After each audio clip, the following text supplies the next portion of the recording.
Shalom, shalom, shalom. Brother Jose coming at you again with another video through the spirit of Yahweh Shem Shah. Giving all glory and honor to Yahweh and his son Yahweh Shah. Yahweh, who the world uses God, and his son, who the world ignorantly calls Jesus Christ, Yahweh Shah. Coming at you with another video. Fisherman for Zion. Don't count this as a light thing to do. Through the spirit of Yahweh Shem Shah and grace and mercy of Yahweh Shem Shah. With another lesson through the spirit of Yahweh Shem Shah. Peace and blessings to each and every one scattered across the four corners of the earth, the so-called blacks, Hispanics, and Native Americans. All praises and honor and glory to the Most High for another day in the land of living, another day in His truth, knowing our nationality, our heritage, laws, statutes, commandments that the Most High has given us, so-called blacks, Hispanics, and Native Americans back in these last days, the Israelites, through grace and mercy. You know, it's only by His grace and mercy. And how you read about it in Lamentations chapter 3 and verse 20, you know, on down, you know, it's of the Lord's mercy, you know, that we are not consumed and that we able to watch these YouTube videos, that we able to do these lessons, you know, because it's so much that we can only cover on the highways and byways with people, you know, with the little bit of time that they have, that they amongst us and the other brothers that are out in other council congregations. You know, so it's all glory and honor to the Most High Yahweh Shem Shah that we're able to do such things, you know, with the grace and mercy and the appointed time that we have. But nevertheless, call it Yahweh by Shem Shah. All glory and honor to Yahweh in the name of his son, Yahweh Shah. And peace and blessings to each and every one scattered across the four corners of the earth, so-called blacks, Hispanics, and Native Americans that are able to repent and come back and know that there is real and know that their power, Yahweh, why Yahweh Shah is with them across the four corners of the earth. And to the elders that are, you know, still doing the work, and those that are not, you know, those that are sleeping in the graves waiting on the second coming from Mashiach Yahweh Shah. Peace and blessings to the those brothers and their salvation and their souls, to their families, and to those that are out on the highways and byways still to this day, and their congregations and those that they've taught, and the mighty brothers doing this work. Peace and blessings to y'all. Most High bless you in your households and your families and all that you're enduring for the elect's sake, and to those that are building themselves up to be those mighty brothers on the corners, those mighty prophets of the old days and the ancient. You know, continue to do all you can for the ministry, for Yahweh Shem Shah, mainly being unprofitable servants, because that's what we are as men doing this work, and even, you know, women that's doing this work. We all unprofitable service at the end of the day. So peace and blessings to each and every one, and, you know, all the households and the wives and children's and this thing. Peace and blessings to y'all as well. Continue to strive, present your body a living sacrifice, holy and acceptable unto Yahweh Shem Shah. Once again, I don't count this as a light thing to do, not for vainglory, not for pleasing, or to receive some type of crown of glorification amongst man. This is what we commanded to do, to exhort, to continue to do this work to the best of our ability, regardless of afflictions and trials and tribulations, rejoicing and doing it exceedingly with a joyful spirit and glad, you know, waiting on the second coming from Mashiach Yahweh Shah, you know. And mainly this title is Leviticus chapter 20, 1 through verse 6, verses 1 through 6. Leviticus chapter 20, verses 1 through 6. Wicked idolatry. You know, it's important that we go into the law, because that's how we come back to our heritage. That's how we come back to the covenant that the Most High has made with our forefathers of the days of old in the beginning, and, you know, from the foundation of the earth. And we have to make sure that, you know, we're doing everything on our side, because we can't just wait on Yahweh Shem Shah and just expect him to do everything. We don't do nothing. We have to uphold our end of the bargain as well, you know, because there's many things that was commanded for us to do in the word, you know. But before we get into it, I'm gonna pull a couple of precepts through the spirit of Yahweh Shem Shah. You know, according to when this video is made, you know, Sunday, so-called Sunday, May the 28th, and it's the Feast of First Fruits, Ingathering, Feast of Harvest, Pentecost, you know, however you want to call it. You know, it's a mighty feast day, a holy day that the Lord has gave the children of Israel, the Israelites, so-called blessed Hispanics and Native Americans. Lord willing, you're keeping it to the best of your ability. You know, Lord willing, I can do a lesson on that or another brother, you know, in the camp, Fisherman of Zion, but nevertheless, we're going to get into this lesson. I'm gonna bring out 1 Timothy chapter 4, and I'm going to start at verse 13. 1 Timothy chapter 4 and verse 13. And it reads, "Till I come, give attendance to reading, to exhortation, to doctrine." You know, so through the men of the mighty men of the Most High, Yahweh Shema Shah, that he has given the nation of Israel as leaders, as prophets, as evangelists, as apostles, you know, as men to document and scribe his word and speak and walk in his word. You know, he has said many things through the men that he had allowed to be in the holy book, you know. So through them, he told us to give attendance to reading, you know, give attendance to the law, you know, that's what doctrine is, and to exhort, you know, exhortation, which is going into encouragement and warning. So we have to make sure that we, you know, doing the best to warn brothers and sisters, you know, children, and to encourage them as well, you know, because it's many things that we can do to make our call election assured, and there's many things that we can do, you know, before the Lord comes back. And he told us until he come and until he send mighty men to teach us as well, and, you know, to travel to other countries like Apostle Paul did, like Stephen did, like Peter, James, and John did. You know, he appointed and spoke through them, you know, what is commanded for us to do, reading, exhorting, and, you know, making sure we, you know, keeping the commandments and things like that.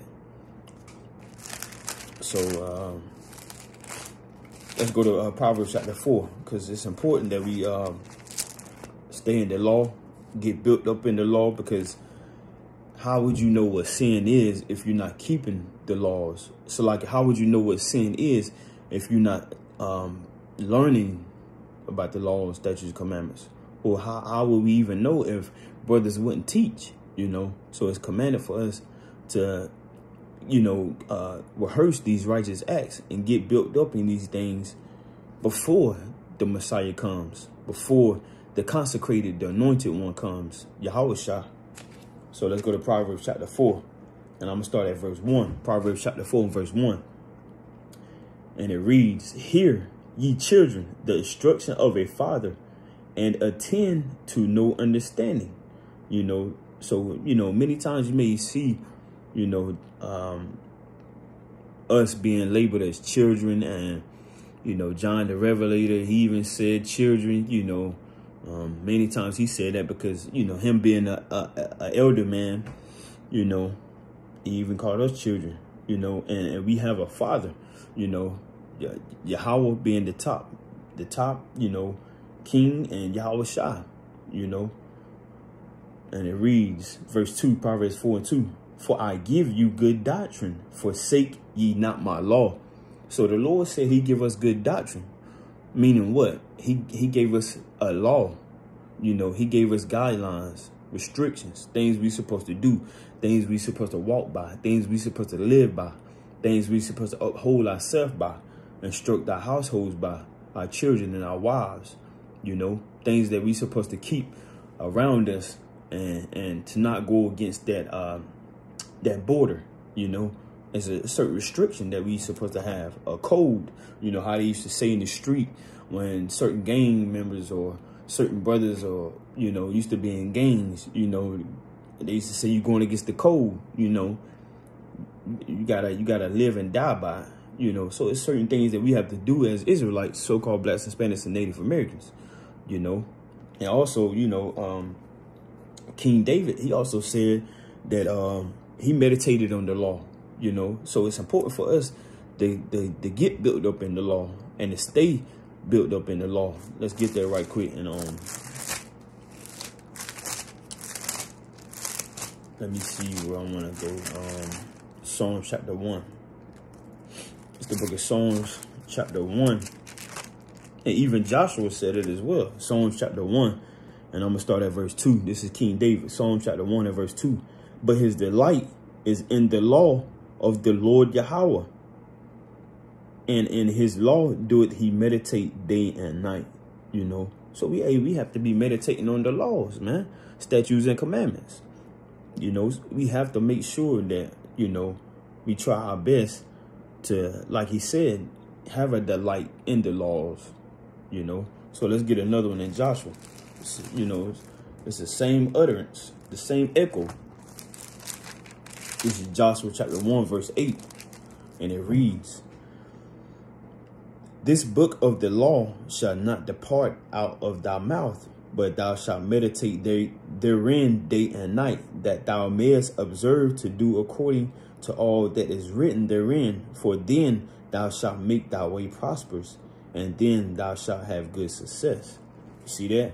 So, you know, Joshua even told us, you know, that we should be meditating day and night on the law, you know. And when we do that, we shall have prosperous ways and good success, you know, not by our finances, not by our clothes, you know, not by, you know, what we look like and you know, how our physical characteristics are, but by the law, you know, taking heed to the law and what the Lord had given us, you know, through the hands of Moses, you know, through the hands of, you know, the righteous, man, you know. So let me get this in Psalms right quick, you know, to understand what the law is. You know, this is Psalms chapter 119, and I'm gonna start at verse 142. Psalms chapter 119 and verse 142, and it reads, thy righteousness is an everlasting righteousness, and thy law is the truth, you know. So, the Lord has, you know, everything predicated around, you know, his doings, you know, righteousness, you know, holiness, godliness, you know. That's all literally what the laws, statutes, and commandments are, you know, and that's literally the truth. You know, so let me get this to St. John right quick. This is St. John chapter 8. That's literally what the truth is. St. John chapter 8. And I'm going to start at verse 2. And ye shall know the truth, and the truth shall make you free. You see that? So the truth is going to make us free, you know. So what do we need to be free from in this situation that we in now? On this side of the world, you know, within this flesh, we need to be free from sin, from wickedness, from idolatry, from harlotry, you know, from wicked thoughts, from vain things, vain hopes, you know, vain works, you know. We need to be free from all this filth and madness, you know. So, you know, let's get into it. You know, Leviticus chapter 20. It's important that we go into the law, you know, and get a good understanding, you know. So this is Leviticus chapter 20 and verse 1. And it reads, and the Lord Yahweh spake unto Moses, saying. Now, when the Lord spoke to Moses, you know, Moses literally had things set up on a different scale that other men had set up. You know, Moses wasn't just a nigger man. Moses wasn't just a Negro, you know, or just a regular old dude, you know. Moses was a man that was literally set up by the Most High God, you know. And the Most High God, you can't understand how the Most High set things up, you know. We can't just try to vision and picture things in our mind, you know, on a carnal level. You know, the Most High has certain things that take place within this man's life, within this man's walk, you know, and he set certain things up, you know, not how we should want to understand it, but it's, you know, it's a little different. So let's go to Exodus right quick. This is just to get a few precepts on this. This is Exodus chapter 2, and I'm gonna start at verse 1. Exodus chapter 2, verse 1.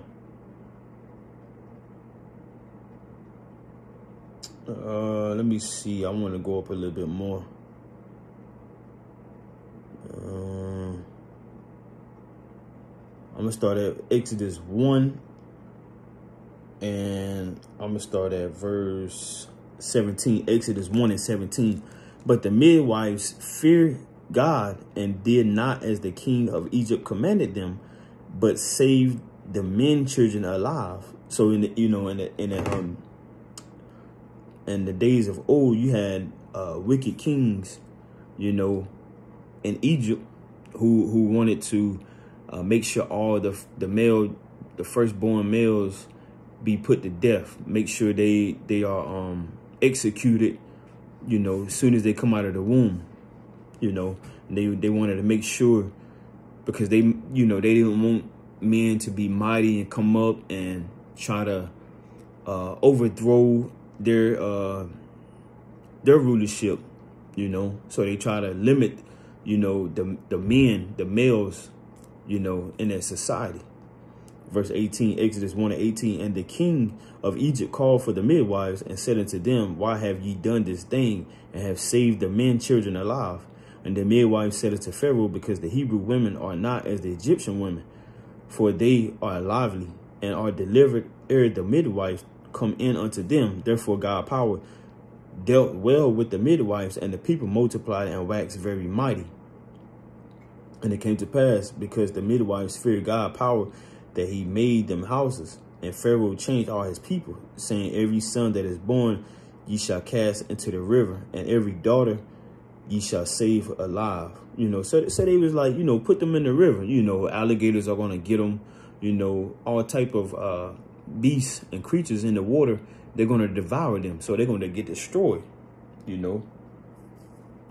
So, winding, fast forwarding, Exodus chapter 2, and there went a man of the house of Levi and took to wife a daughter of Levi, and the woman conceived and bare a son. And when she saw him, that he was a goodly child, she hid him 3 months. And when she could not longer hide him, she took for him an ark of bulrushes and daubed it with slime and with pitch, and put the child therein. And she laid it in the flags by the river brinks.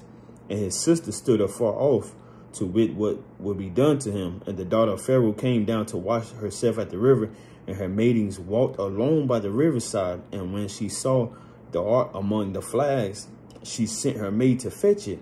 And when she had opened it, she saw the child. So she saw Moses, So just, pinpointing this on, not to include this into the lesson, but the Most High God, power, Yahweh, by Hashem Yahweh Shah, has set this up for his own doing, And when we go to Proverbs chapter 3, verse 5, we can't try to understand everything, Can't lean on our own understanding. We got to, more so lean onto how the Most High God does things. And it's not always expedient and always beneficial for us to know what the Most High God does and how he does what he does. That's a little too high for us, way too high for us. So the Most High God has set this Israelite Levite king up to, be a savior for the children of Israel. And he gave him laws, statutes, and commandments to give to the children of Israel, And he had set things up to be in a specific place, to be a specific time, to be at a specific season. Just like when you go in Ecclesiastes, it said there's a time and a place for everything, So just, getting a little refresh on Moses and how the Most High God has set things up, because a lot of the Israelites, when they came out of Egypt and when they was in the wilderness, they looked at Moses like he was just a regular man, like he was just a nigger man, Not saying we should idolize and worship and bow down to Moses, but we have to be very very, what's the word I want to use? You know, like Sirach say, you should honor famous men. Let me get that in Sirach right quick. This is Ecclesiasticus. Let me see. Let me get that. Let me get that right quick. Gotta find this.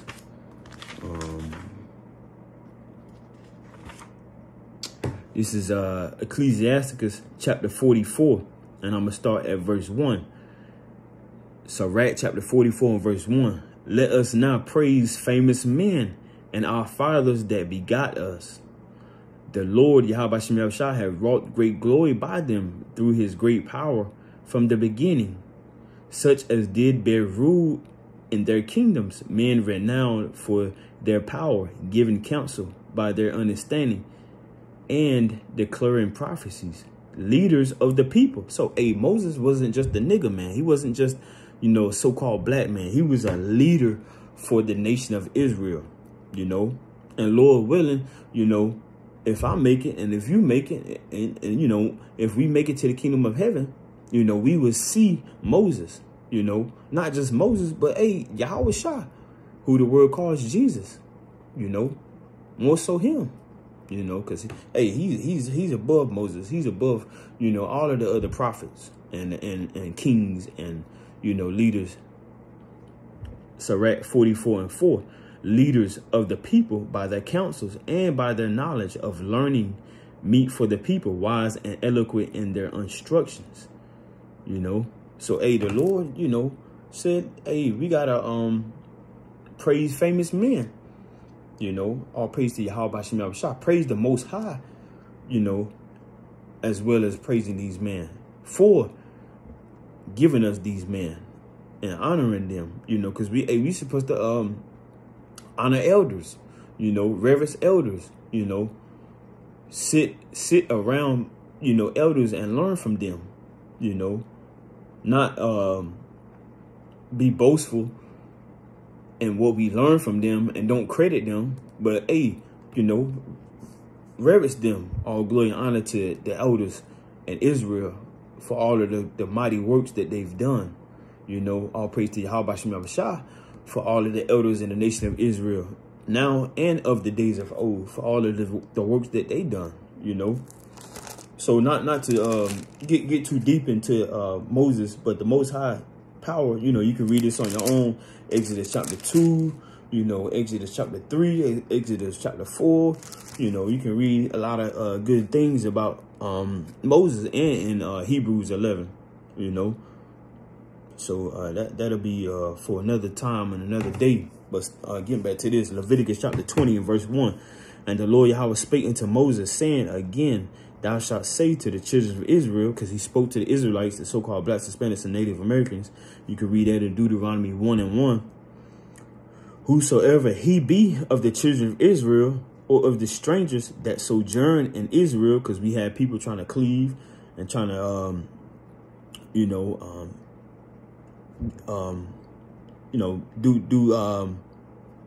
what's the word I want to use? Trying to, basically, I'm gonna just say cleave unto the Israelites, because they seen the mighty works of Yahweh Shah, you know, and all of the plagues in Egypt and how he freed the Israelites from hard bondage and slavery, building pyramids and, you know, being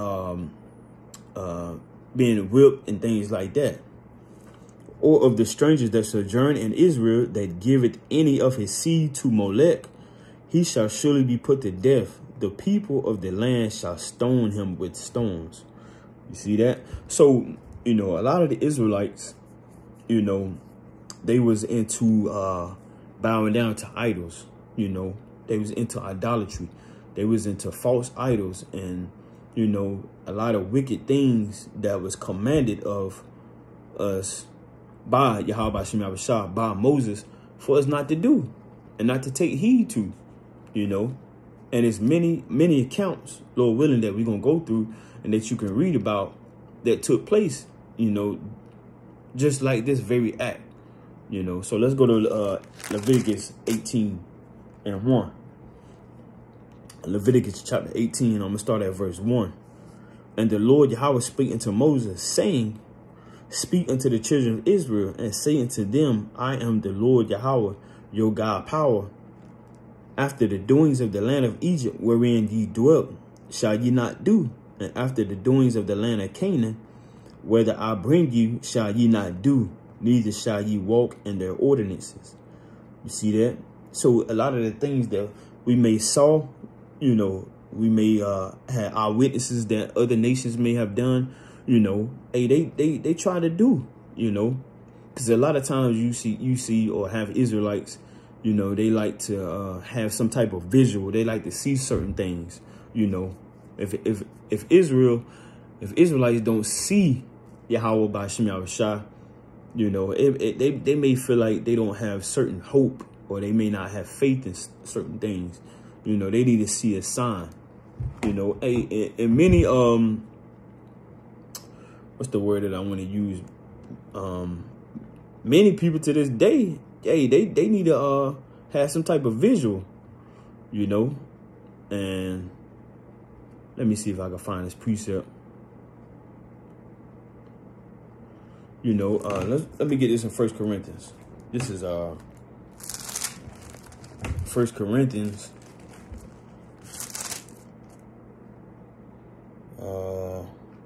I'm gonna start at verse 22. 1 Corinthians chapter 1 and verse 22.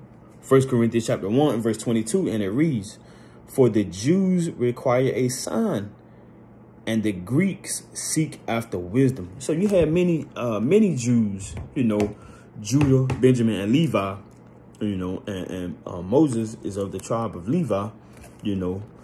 So you had many Jews that require a sign, you know. You had many tribes that required a sign as well. You know, they needed to see something, because you had the northern kingdom, you know, was worshiping false idols, you know. They didn't have a mouth. They didn't have a voice, you know, just some type of object, you know. So, hey, our people, they've been doing that, man. You know. So the Lord said, hey, don't do what, you know, what is being done in the land of Canaan, you know. So let's go to verse 21, Leviticus 18:21.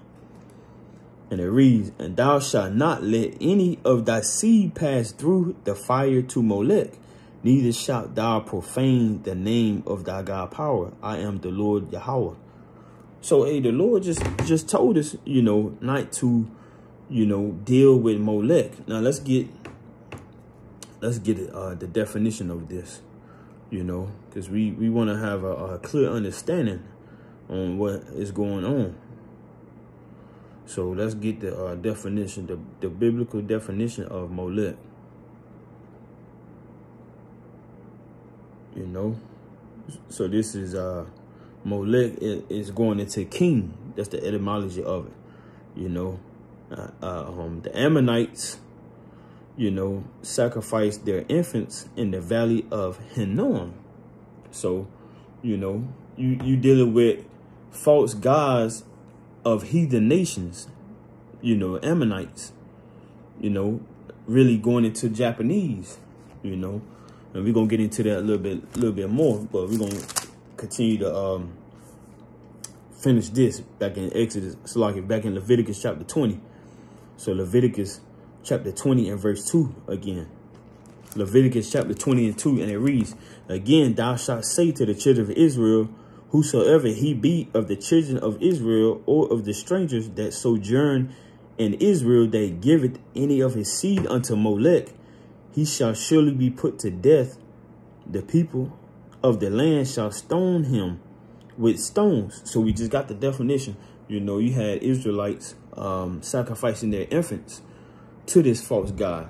You know, and even, you know, still to this day in 2023, so-called 2023, you may hear about certain celebrities and certain artists and things like that, rappers and singers and R&B artists. You may hear about them sacrificing, you know, one of their family members. You know, you may have heard about Jay-Z sacrificing, you know, one of his family members, or the baby, he may sacrifice, you know, his father and things like that. You know, hey, regardless if they did it or not, you know, that has went on since the days of old. You know, Israelites have been doing that. You know, wicked sacrifices, you know, giving their strength over to idolatry. You know, hey, the Lord told us by Moses, you know, not to do that, you know. And if that was to happen, hey, he said we would have to be stoned straight up and down. No getting around that, you know. So let's move on. Leviticus 20 and verse 3. And it reads, and I will set my face against that man and will cut him off from among his people, because he had given of his seed unto Molech to defile my sanctuary and to profane my holy name. You see that? So, hey, we got to make sure we get the understanding on what was going on in the days of old and what's going on now. So let's go to Ezekiel chapter 5. Let's go to Ezekiel chapter 5 right quick. You know, because this is something that is very big in the eyes of the Most High. Yahweh Shah. This is Ezekiel chapter 5 and verse 11. And it reads, wherefore, as I live, said the Lord God power, surely because thou hast defiled my sanctuary with all thy detestable things. Hey, because we just read that, you know, they defile his sanctuary. And with all thine abominations, therefore will I also diminish thee. Neither shall my eye spare, neither will I have pity. So like, neither will I have any pity, you know. So, hey, the Most High doesn't play about his sanctuary being defiled, you know. Doesn't play about that. So, like, let me get another one. In Ezekiel 23. Hey, the Most High ain't nothing to play with, man. This is Ezekiel chapter 23. And I'm going to start at verse 36. Ezekiel chapter 23 and verse 36. And it reads, the Lord Yahweh said, moreover, unto me, son of man, wilt thou judge Aholah, Aholah, and Aholabah? Yea, declare unto them their abominations, that they have committed adultery, and blood is in their hands, and with their idols have they committed adultery, and have also caused their sons, whom they bear unto me, to pass for them through the fire to devour them. You see that? Verse 38, moreover, this they have done unto me. They have defiled my sanctuary in the same day, and have profaned my Sabbaths. Verse 39, for when they have slain their children to their idols.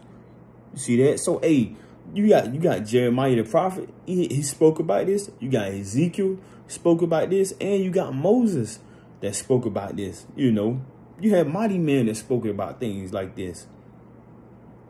Verse 39, Ezekiel chapter 23 and 39. For when they had slain their children to their idols, then they came the same day into my sanctuary to profane it.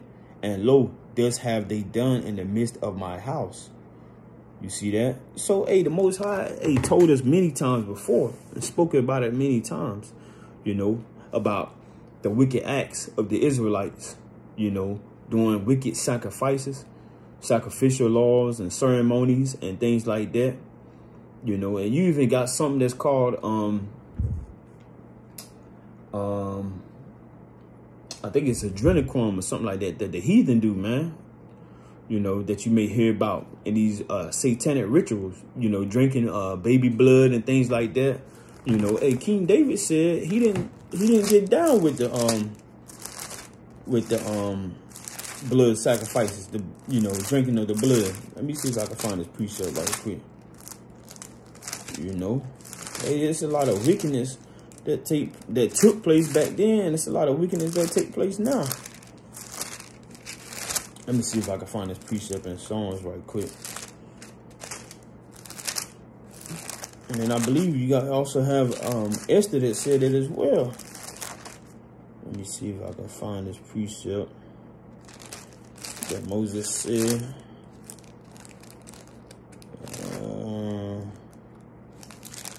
So lucky, let me see if I can find it right quick. said, you know, I have not, let me find Esther's right quick.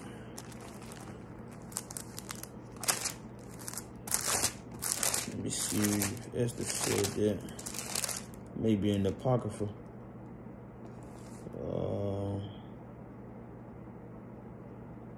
Should like it. Let me get this right quick.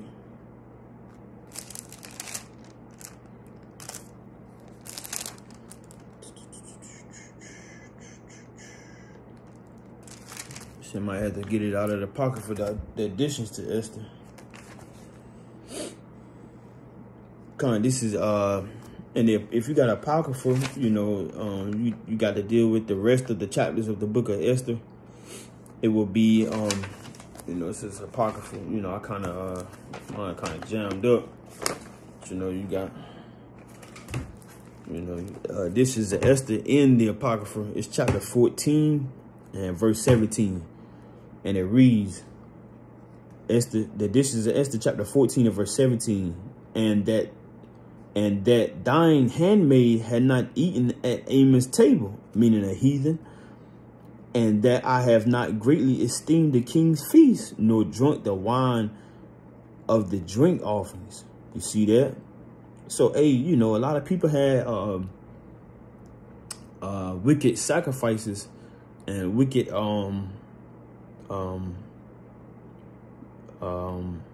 things and acts at certain feasts, man. You know, so you have to be mindful of that.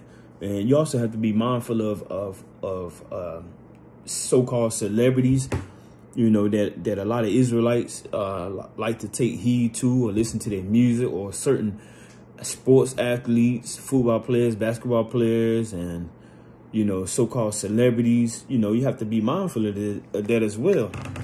And let me get this in. I found it in Psalms. This is Psalms chapter 16 and 4. This is what King David said about the same thing that Esther just said. Psalms chapter 16 and verse 4. And it reads, their sorrows shall be multiplied that hasten after another God. Hey, so straight up and down, King David, hey, he told you, you know, your sorrows shall be multiplied that hasten after other gods. Their drink offerings of blood will I not offer, nor take up their names into my lips. So, hey, King David said straight up and down, he can get down with that. You know, that's the same way we got to be, you know, striving and, you know, cleaving to Yahweh B'Shem Yahushua. You know, you can't get down with the wicked acts, man, of rituals and blood sacrifices and all of this idolatry and folly and madness. So let's go back to Leviticus chapter 20. Leviticus chapter 20 and verse 4.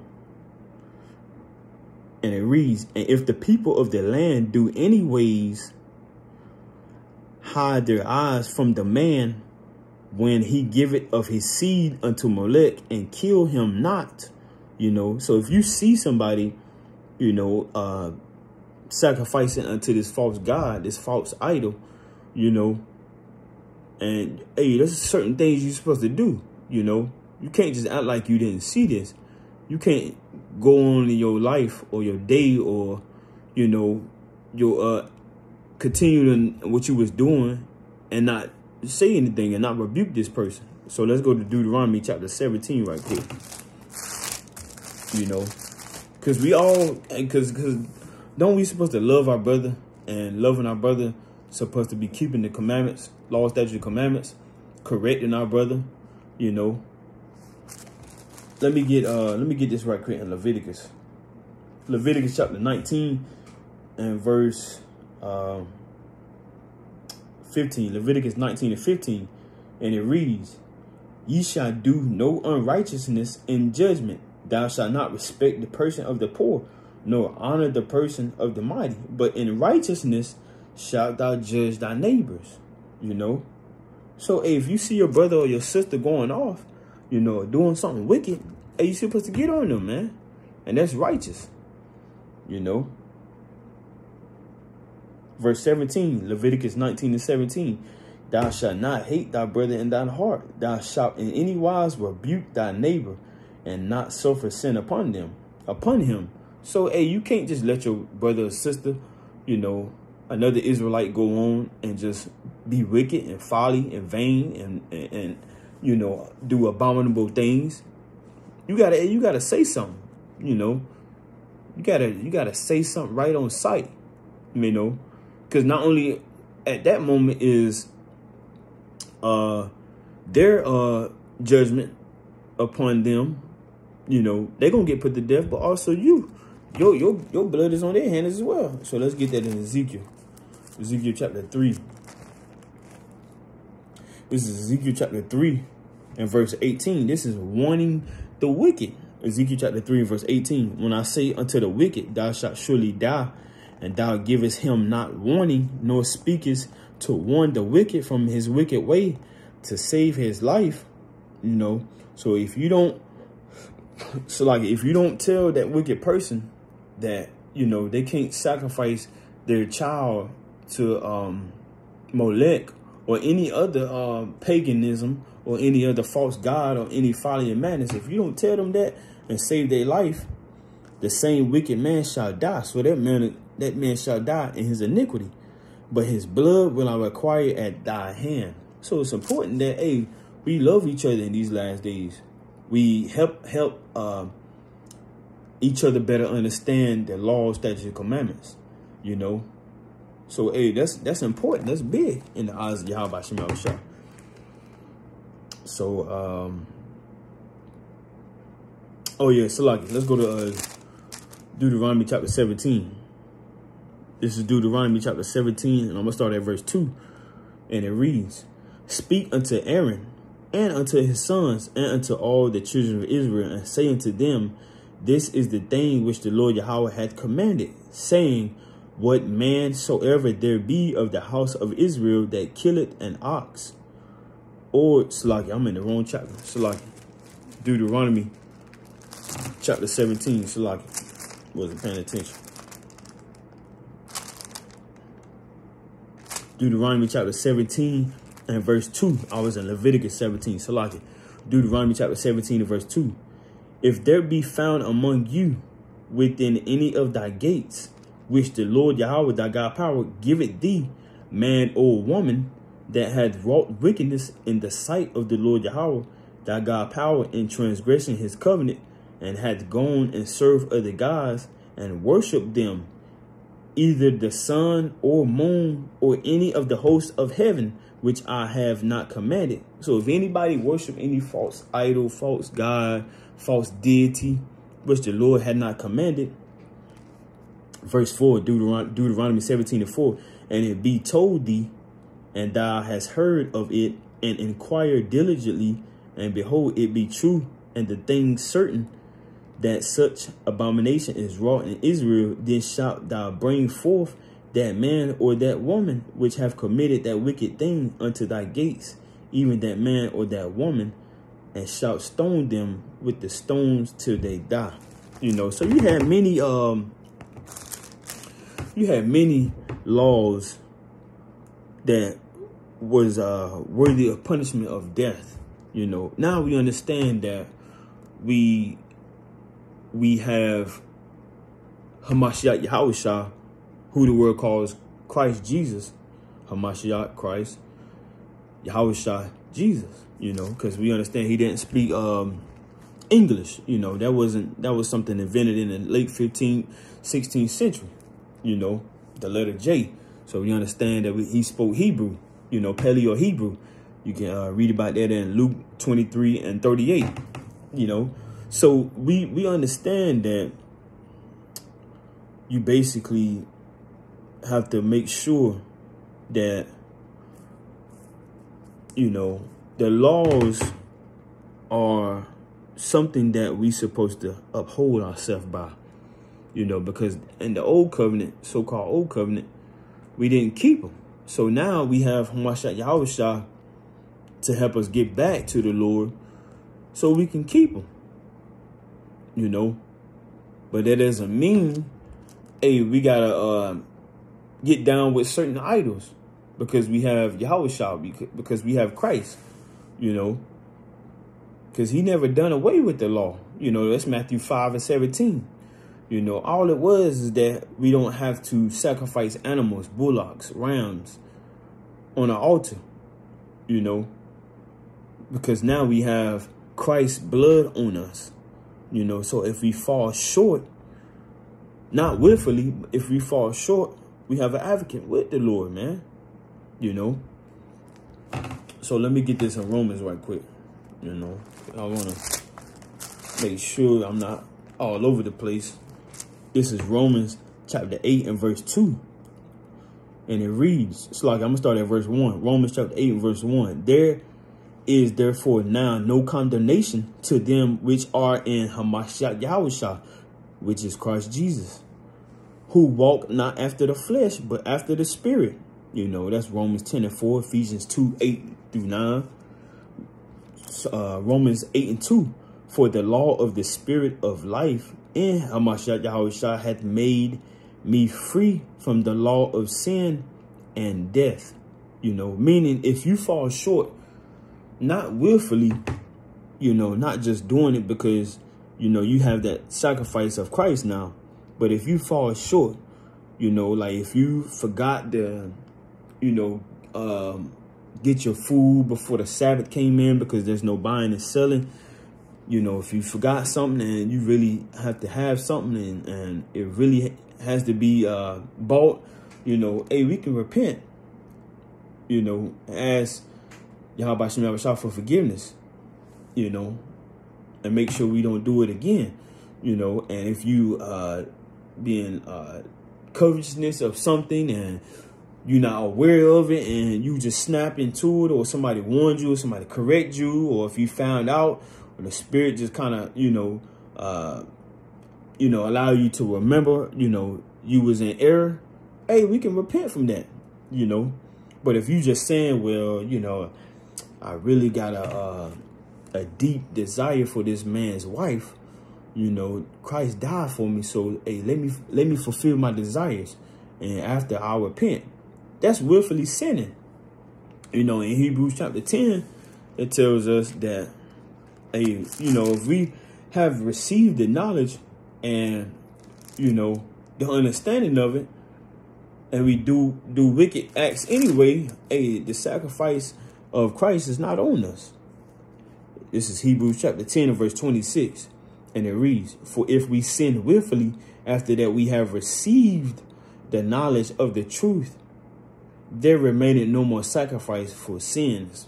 So now, hey, Christ, he's no longer able to plead your case. He's no longer able to defend you in that case like a lawyer would defend a client if he's found guilty. You know, so that's on you. And whatever judgment is coming, hey, that's between you and Yahweh. And that's it, you know. So we have to be mindful of that. We have to understand that, you know. So let's go to, I want to get Ezekiel 33. So let's go to Ezekiel chapter 33 right quick. I mean, so like 2 Chronicles.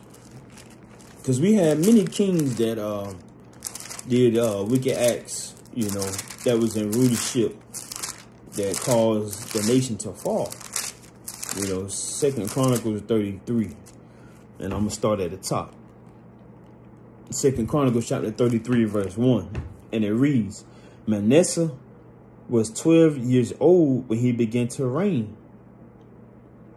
And he reigned 50 years in Jerusalem, but did that which was evil in the sight of the Lord, like unto the abominations of the heathen, whom the Lord Yahweh had cast out before the children of Israel. You know, so many times, hey, you know, we have did, you know, things like the heathen did, man. You know, just like the Most High said in Ecclesiastes chapter 7, you know, he made the Israelites upright, but they sought out many inventions. Let me get that right quick. You know, we wasn't supposed to be going after the ways of the heathen. You know, let me get this right quick. This is Ecclesiastes chapter 7, and I'm going to start at verse 29. Ecclesiastes chapter 7, verse 29. Lo, this only have I found, that God power hath made man upright, but they have sought out many inventions. You see that? So we erred from you know, the ways of how the Most High has set us up. You know? So let's go back to this. Ezekiel 33 and 2 again. It's like a 2 Chronicles 33 and 2. 2 Chronicles 33 and verse 2. But did that which was evil in the sight of the Lord Yahweh, like unto the abominations of the heathen, whom the Lord Yahweh had cast out before the children of Israel. For he built again the high places which Hezekiah his father had broken down. So like it. And he reared up altars for Baalim. And that's another false idol that the Israelites worship, you know. And I believe that name is Lord. Let's look that up right quick. Because we already got Molech, you know, that's going into king. So let's go into Baalim, because that's another false god, false deity. So let's see what this is right here. Baalim. I believe it's Lord, but we're going to double check.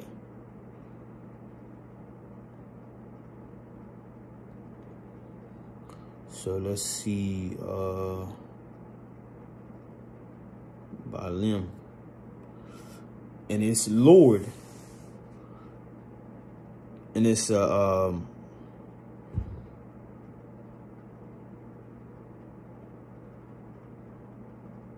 something that the Canaanites used to worship, you know.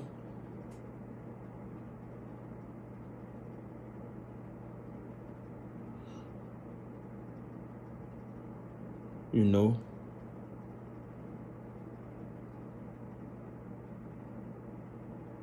So let me see.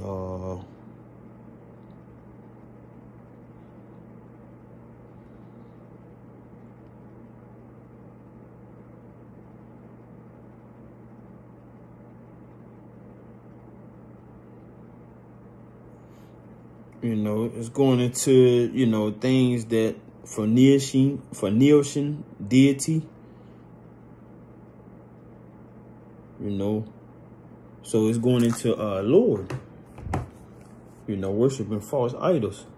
So let's read that again. 2 Chronicles 33 and 3. For he built again the high places which Hezekiah his father had broken down, and he reared up altars for Baalim, and made groves, and worshiped all the hosts of heaven, and served them.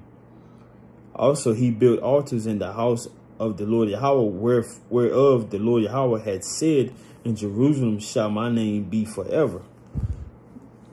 So I'm going to go down to verse 6, Ezekiel 33 and 6. And he caused his children to pass through the fire in the valley of the son of Hinnom, which is a city. Also, he observed times, and used enchantments, and used witchcraft, and dealt with the familiar spirit, and with wizards. He wrought much evil in the sight of the Lord Yahweh, to provoke him to anger. You see that?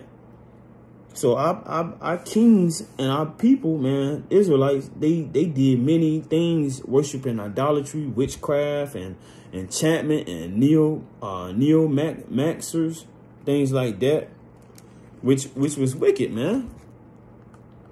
You know, so let me get another one. 2 Kings, which was wicked. Let's go to 2 Kings, chapter 23. 2 Kings chapter 23. And I'm going to start at verse...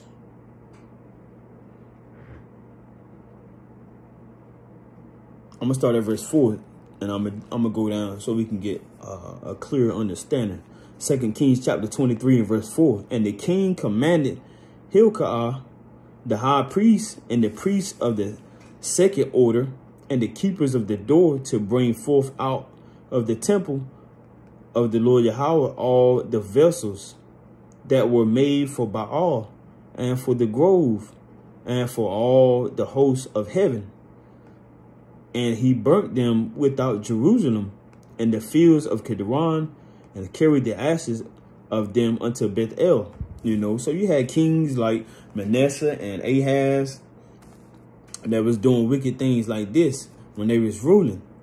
Verse 5, 2 Kings 23:5. And he put down the idolatrous priests whom the kings of Judah had ordained to burn incense in the high places, in the cities of Judah, and in the places round about Jerusalem, them also that burn incense unto Baal, to the sun, and to the moon, and to the planets, and to all the hosts of heaven.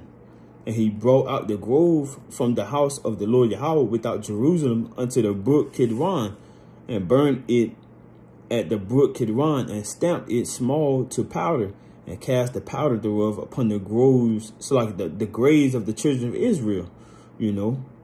Verse 7, and he brake down the houses of the Sodomites that were by the house of the Lord Yahweh, where the woman wove hangings for the groves, for the grove, you know. So you had many righteous men that was tearing down these idols. You know, you had Hezekiah that was tearing down the idols, you know, and even when King Saul was in rulership, you had Samuel that was commanding him to get the wickedness out of Israel as well. And Lord willing, we're gonna go into that. 2 Kings chapter 23 and verse 8. And he brought all the priests out of the cities of Judah, and defiled the high places where the priests had burned incense, from Gibeah to Beersheba, and brake down the high places of the gates that were in the entering in of the gate of Joshua, the governor of the city, which were on a man's left hand at the gate of the city. Verse 9. Nevertheless, the priests of the high places came not up to the altar of the Lord Yahweh in Jerusalem, but they did eat of the unleavened bread among their brethren. Verse 10, getting to the verse that I wanted. And he defiled Topheth, which is in the valley of the children of Hinnom, that no man might make his son or his daughter to pass through the fire to Molech. So you have many righteous men that was commanding these kings to stop doing wicked acts and stop, you know, giving into idolatry and leading the nation to do wicked acts and going into idolatry, you know. So let's go to back to Leviticus chapter 20. Leviticus chapter 20 and going to verse 5. Leviticus 20 and 5. Then I will set my face against that man and against his family, and will cut him off, and all that go a whoring after him to commit whoredom with Molech from among their people. You know, so the Most High, he's not playing, man. He'll cut you off, he'll cut you down. You know, they get the wickedness out of Israel. So let's go to Exodus right quick. This is Exodus chapter, I'm going to start at verse 1. Exodus chapter 20 and verse 1. And it reads, and God power spake all these words, saying, I am the Lord thy God power, which have brought thee out of the land of Egypt, out of the house of bondage. Thou shalt have no other gods before me. So straight up and down, you know, when you're dealing with the laws, statutes, and commandments, the Most High is strict, and he made it strict and plain that we should have no other gods but him. Verse 4, thou shalt not make unto thee any graven image, or any likeness of anything that is in heaven above, or that is in the earth beneath, or that is in the water under the earth. You know, so straight up and down again, you know, he was saying we can't make any graven images. You know, we can't be worshiping and idolizing anything but him. Verse 5, going back to what we just read in Leviticus 20 and 5. Exodus chapter 20 and 5. Thou shalt not bow down thyself to them, nor serve them.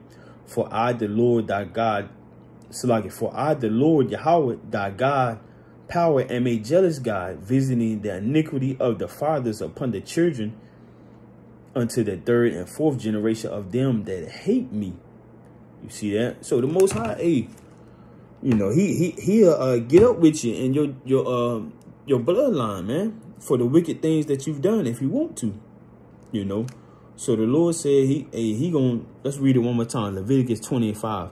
Then I will set my face against that man and against his family, and will cut him off, and all that go a whoring after him to commit whoredom with Molech from among their people.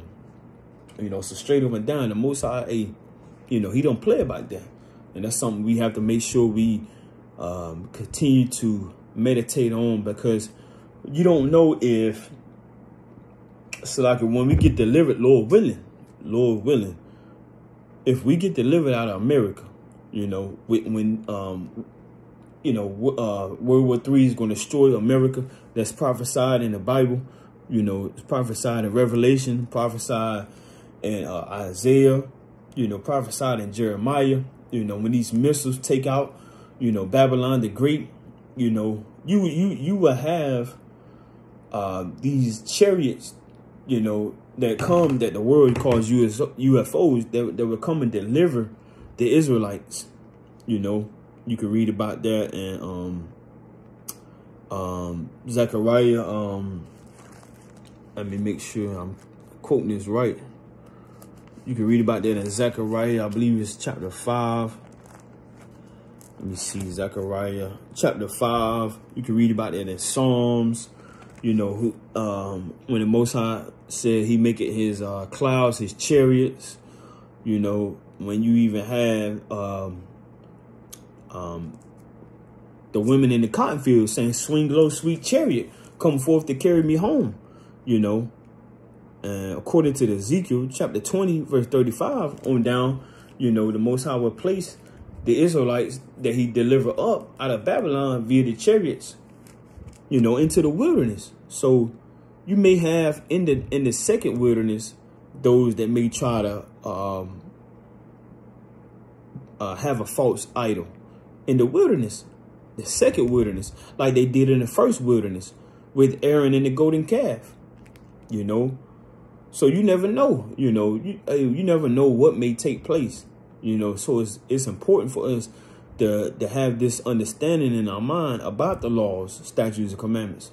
Because if this was to come, if this was to happen in the second wilderness, you know, after the Israelites are delivered out of Babylon the Great, delivered from World War III, you know, thermonuclear destruction, ICBM missiles, you may have Israelites in the second wilderness doing the same thing, you know, because there's nothing new under the sun. You know, Ecclesiastes 1:9, you know, there's nothing new under the sun. So this may very well go on again, you know. So let's go to verse 6, Leviticus chapter 20 and verse 6.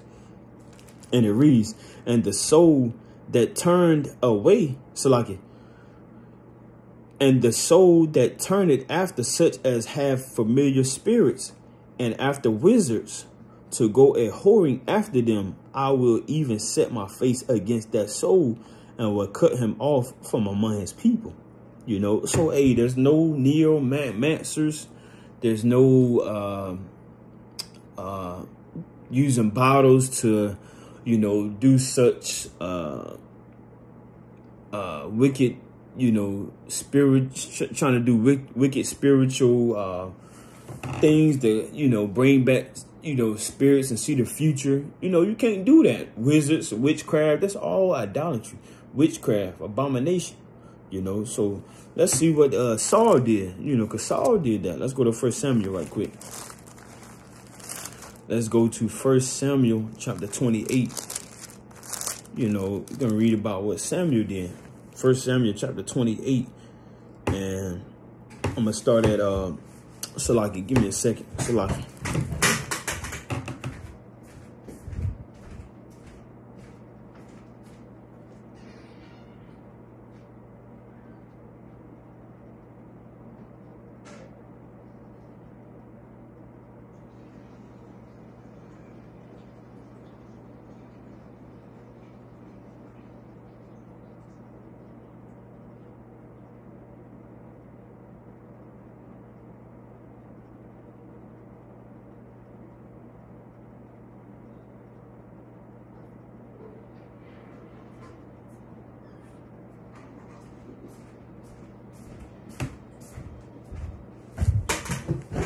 So like 1 Samuel chapter 28, and I'm gonna start at verse 7. 1 Samuel chapter 28 and verse 7. I'm gonna start at verse 6. 1 Samuel chapter 28 and verse 6. And when Saul inquired of the Lord Yahweh answered him not, neither by dreams, nor by Urim, nor by prophets. You know, so he basically didn't hearken unto what he was supposed to do. He didn't take heed to prophet Samuel on what he was supposed to do before Samuel gave up the ghost. So the Most High didn't inquire, didn't come to him by dreams, nor by Urim. You know, when they that's with the different stones that you read about in Deuteronomy chapter 33. I think it's Deuteronomy chapter 33 and Deuteronomy chapter 33 and verse 8, you know, talking about the Urim and the Thummim, you know, and judgment and casting lots and things like that. So he didn't, you know, come to Saul by dreams, nor by Urim, nor by the prophets, you know, because he didn't hearken to Samuel. You know, he wanted to do his own thing. So the Most High, you know, kind of casted him off. You know, verse 7, 1 Samuel 28 and verse 7. Then said Saul unto his servants, seek me a woman that had a familiar spirit. So not only was he going off, but he was causing other people to go off as well, that I may go to her and inquire of her. And his servants said to him, behold, there is a woman that had a familiar spirit at Endor. And Saul disguised himself. So Saul, you know, hey, he was trying to get himself where nobody would notice him, you know, because if he would have just been like, oh yeah, I'm the king and I know I'm supposed to be doing righteous things, and, you know, other people are supposed to be following me because I'm supposed to be righteous, you know. If he would have disguised himself, then that would have threw a lot of things off, and a lot of people would have been, you know, would have been probably saying a lot of things, especially being that the prophet at the time, you know, gave up the ghost. 1 Samuel 28 and 8, and Saul disguised himself. So he was trying to come in where he won't be noticed, you know, and put on other raiment. And he went and took men with him, and they came to the woman by night and said, I pray thee, divine unto me by the familiar spirit, and bring me him up whom I shall name unto thee. So he went to a witch, man, which was wicked, off on his behalf. 1 Samuel 28 and 9. And the woman said unto him, behold, thou knowest what Saul had done, how he had cut off those that had familiar spirits and the wizards. So he had already cut off these people, you know, after he was instructed to do so by the prophet Samuel, you know. So he didn't want to try to renege on what he was doing, you know. And the woman already said that. You're like, hey, didn't Saul, you know, get rid of this wickedness in Israel? So what are you doing? You know, how he had cut off those that have familiar spirits, because he disguised himself, so she didn't know at the moment. How he had cut off those that have familiar spirits and the wizards out of the land. Wherefore then layest thou a snare for my life to cause me to die? You know, because they supposed to literally get put to death, you know, according to the law, like we just went into. Verse 10, and Saul swore to her by the Lord Yahweh, saying, as the Lord Yahweh liveth, therefore no punishment happened to thee for this thing. So, hey, Saul just, you know, just being wicked, man. You know, talking about, there ain't nothing gonna happen to you, you know. I'm gonna make sure there ain't nothing gonna happen to you, you know. Hey, trying to put it on the Most High name, man. You know, trying to make a vow, you know, wicked, downright wicked, you know. 1 Samuel 28 and 11. Then said the woman, whom shall I bring up unto thee? And he said, bring me up Samuel.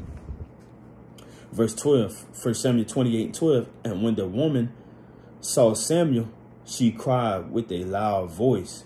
And the woman spake to Saul, saying, why hast thou deceived me? For thou art Saul. You see that? So, hey, you know, there's no going to witches and doing tarot card readings and time, you know, time traveling and tarot card readings and all that. That's idolatry, man. You know, that's wicked. That is downright wicked, you know. So let's go to let me see what precept I want to get. What precept do I want to get right quick? Let's go to Exodus. So like, let's go to Jeremiah right quick. Jeremiah 35. Thinking of another precept, but let's get Jeremiah 35 right quick. Jeremiah chapter 35, and I'm gonna start at verse.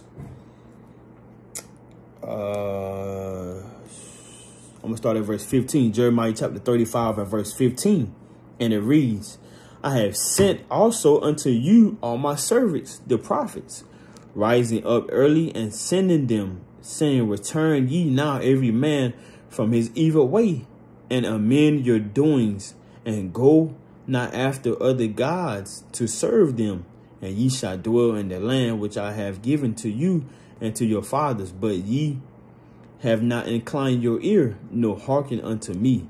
You see that? So, hey, the prophet Jeremiah told us that, you know, turn from our evil ways and, you know, not to serve other gods, you know. So that, hey, that's a big thing in the eyes of the Most High. You know, so a lot of people might say, you know, they were sacrificing their children to a false deity, Molech. But what about Abraham? You know, didn't he try to offer up Isaac? You know, somebody might say that, or somebody might try to, you know, point that out. You know, but that's a little different. So let's go to Genesis right quick. Let's go to Genesis chapter 22, because that's not the same thing as them sacrificing their child to a false deity. So let's go to Genesis chapter 22, and I'm gonna start at I don't want to read this whole thing. Let's start at verse 7. I'm gonna start at verse 6. Genesis chapter 22, verse 6. And Abraham took the wood of the burnt offering and laid it upon Isaac his son, and he took the fire in his hand and a knife, and they went both of them together. And Isaac spake unto Abraham his father and said, my father. And he said, here am I, my son. And he said, behold the fire and the wood, but where is the lamb for a burnt offering? And Abraham said, my son, God power will provide himself a lamb for a burnt offering.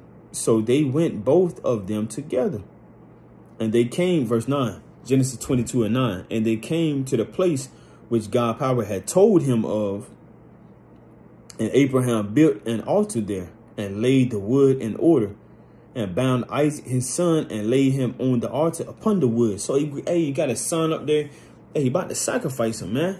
You know, the Lord asked him, you know, to sacrifice his son, but mainly he's testing him, testing his faith, you know. Verse 10, Genesis chapter 22 and verse 10. And Abraham stretched forth his hand and took the knife to slay his son. And the angel of the Lord Yahweh called unto him out of heaven and said, Abraham, Abraham. And he said, here am I. And he said, lay not thy hand upon the lad, neither do thou anything unto him. For now I know that thou fearest God's power, seeing thou hast not withheld thy son, thy only son, from me. Hey, so he stopped him right there on sight. Hey, because that's wicked, man. That would have been wicked for him to allow him to sacrifice his son, you know, and that's not how the Most High get down. You know, that's what the heathen do, man. They do wicked sacrifices like that, you know. But on a spiritual scale, on a righteous scale, even though Yahweh offered up his son, Yahweh Shah, that was mainly for, you know, a righteous act, for things to be done in a sense of righteousness, not for false idolizing and false idolatry and wickedness and abomination and spiritual fornication. You know, hey, the Most High gave his son for the nation, you know, so it can be a one and done sacrifice. And then he brought him back and gave him power, you know, and allow him to be risen from the dead, to conquer death, to defeat death, you know. But hey, you got Israelites, you know, idolizing false gods and false idols, you know, which is not real. Yahweh Shah is real, you know. So let me finish this. Genesis chapter 22 and verse 13. And Abraham lifted up his eyes and looked, and behold, behind him a ram caught in a thicket by his horns. And Abraham went and took the ram and offered him up for a burnt offering in the stead of his son. Verse 14. Abraham called the name of that place Yahweh Yahweh. So, hey, you know, it says Jehovah, but we understand that the letter J then come about to the 15th and 16th century. It literally is Yahweh Yahweh, you know, meaning the Lord will provide, you know, as it is said to this day, in the mount of the Lord, it shall be seen. See that? And mainly this was done, and we about to read it, for this very reason right here. But hey, but really because the Lord, he does what he want to do, you know. He doesn't make any mistakes, you know. Genesis 22 and 15. And the angel of the Lord Yahweh called unto Abraham out of heaven the second time, and said, by myself have I sworn, said the Lord Yahweh, for because thou hast done this thing, and hast not withheld thy son, thy only son, that in blessing I will bless thee, and in multiplying I will multiply thy seed as the stars of the heaven, and as the sand which is upon the seashore, and thy seed shall possess the gates of his enemies. And in thy seed shall all the nations of the earth be blessed, because thou hast obeyed my voice. You see that? So the Most High, hey, he allowed a blessing to come out of Isaac, you know. So, hey, that's why you have Abraham, Isaac, and Jacob, you know, because out of that seed line, hey, that's the chosen, man, you know. And that's why you have, you know, the Israelites to this day that was promised certain things, that was adopted, you know, that had covenants. And the only nation that really have promises and covenants and blessings like that is the Israelites, man. You know, and the Most High, Yahweh Shem Shah, promised that to Abraham because of, you know, his faith, and, you know, it was counted for him for righteousness, you know. So let's get some more on idolatry. Let's get Isaiah 42, you know. Let's go to Isaiah chapter 42. Hey, because idolatry, you know, that's a big thing in the eyes of the Lord. And we can't be idolizing and bowing down to nothing but Yahweh Shem Shah. So let's get Isaiah chapter 42 and verse 8. And it reads, I am the Lord Yahweh. That is my name, and my glory will I not give to another, neither my praise to graven images. Behold, the former things are come to pass, and new things do I declare. Before they spring forth, I tell you of them. You see that? So the Most High say he's not going to give his glory to false idols and, you know, false images and graven images. So, hey, we can't be getting down with that, man. You know. So let's get Psalms right quick. Psalms 96. Psalms chapter 96. You know, can't be doing that. Psalms chapter 96. And I'm going to start at verse 4. Psalms chapter 96 and verse 4. For the Lord Yahweh is great and greatly to be praised. He is to be feared above all gods. You know, so the Most High is to be feared above all gods. Verse 5, Psalms 96 and 5. For all the gods of the nations are idols, but the Lord Yahweh made the heavens. You see that? So the Most High God, he made the heavens and the earth, you know. Made me, made you. The water, the sun, the moon, the stars, you know, the firmament, you know. Yahweh even created Yahushua. You see that? Hey, that's in Colossians, man. You know, didn't Yahushua say the second creation? So like the first creation. This is Colossians chapter 1 and verse 15. And it reads, who is the image of the invisible God, the firstborn of every creature. Verse 16, for by him were all things created that are in heaven and that are in earth, visible and invisible, whether they be thrones or dominions or principalities or powers. All things were created by him and for him. So all things were created by Christ and for Christ, you know, because he's the first creation that the Most High power, Yahweh, created. You see that? So let me get another one on this. Let's go to Revelation. We're going to get a couple more and we're going to close it out, Lord willing, through the Spirit. Revelation chapter 21, and I'm going to start at verse 8. You know, still talking about wicked idolatry. Revelation chapter 21 and verse 8.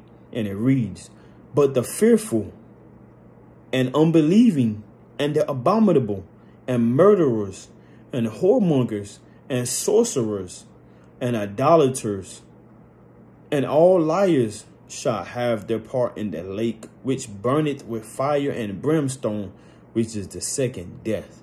You see that? Hey, so the Lord said they're going to have their way in World War III, man, which is going to burn with fire and brimstone, you know. Hey, that's a Revelation chapter 11. Let me get that right quick. This is Revelation chapter 11, starting at verse 14. And it reads, the second woe is past, and woe meaning destruction. And behold, the third woe cometh quickly. You know, going into a more deeper thing, the second destruction has passed and the third destruction is coming. You know, that's Isaiah 9 and 5. Let's get that. You know, because World War III is prophesied in the Bible. Isaiah chapter 9 verse 5.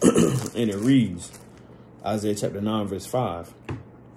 For every battle of the warrior is with confused noise and garments rolled in blood. But this shall be with burning and fuel of fire. You see that? Hey, and you can also read about that in Isaiah 66 and 15. The Lord is coming back with fire. You even heard that in the Christian church. You know, it rained 40 days and 40 nights. But it's going to be fire next time. You know, and that fire, hey, that's something that's going to be vicious. You know, Lord willing, hey, I can get delivered out of that. And Lord willing, you can get delivered out of that. You know, and many other Israelites. But we understand, according to Zechariah, you know, that 2/3 would be cut off and 1/3 would remain. You know, let's get that right quick. Let's not talk about it. Let's be about it.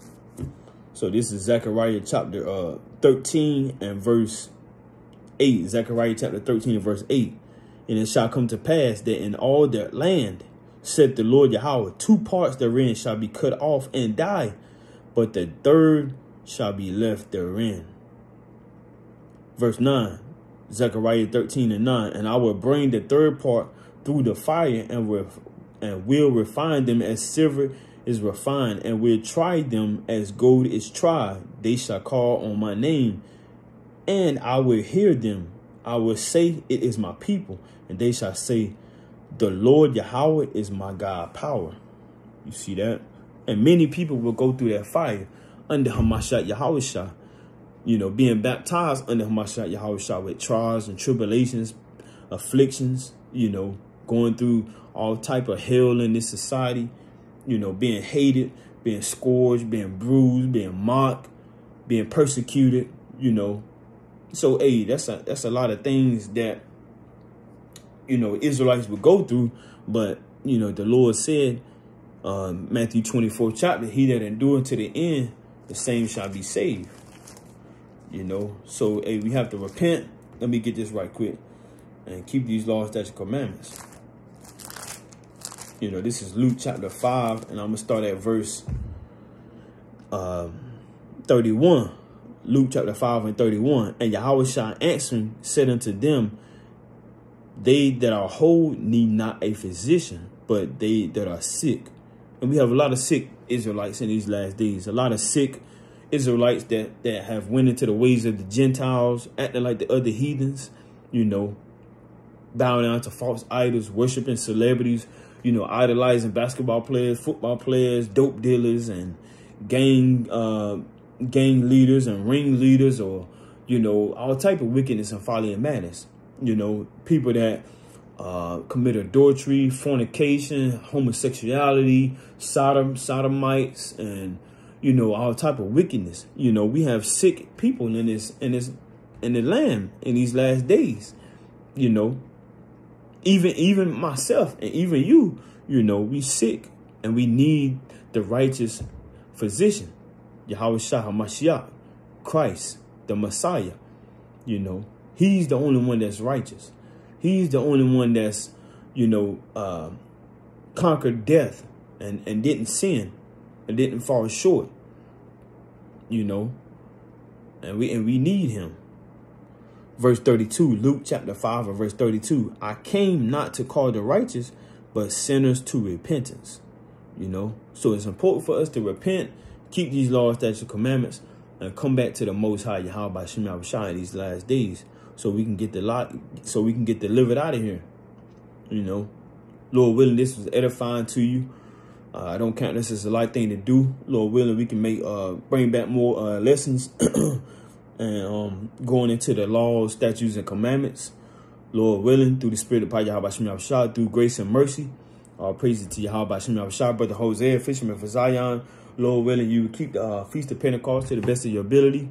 You know, remembering the days of old, how, you know, we was an agricultural people dealing with the ingathering and, you know, the Feast of First Fruits, and, you know, and how we have to much more so be confident in our works today and waive our offerings before the Lord, you know, sacrificing righteous offerings and righteous peace offerings and things like that, you know, and standing 10 toes down for this truth for our brothers and our sisters, loving them, being long-suffering, caring, meek, humble, and being diligent and sincere, and putting off the slothfulness and putting off the wickedness and forsaking the flesh and the cares of this world, and patiently waiting for the second coming from Mashiach Yahushua.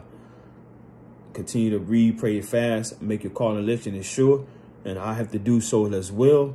You know, staying humble and staying rooted, grounded, and anchored in his truth in Hamashiach Yahushua, in Yahweh by Shem Yahushua HaMashiach. Peace and blessings, all glory and honor to Yahweh by Shem Yahushua.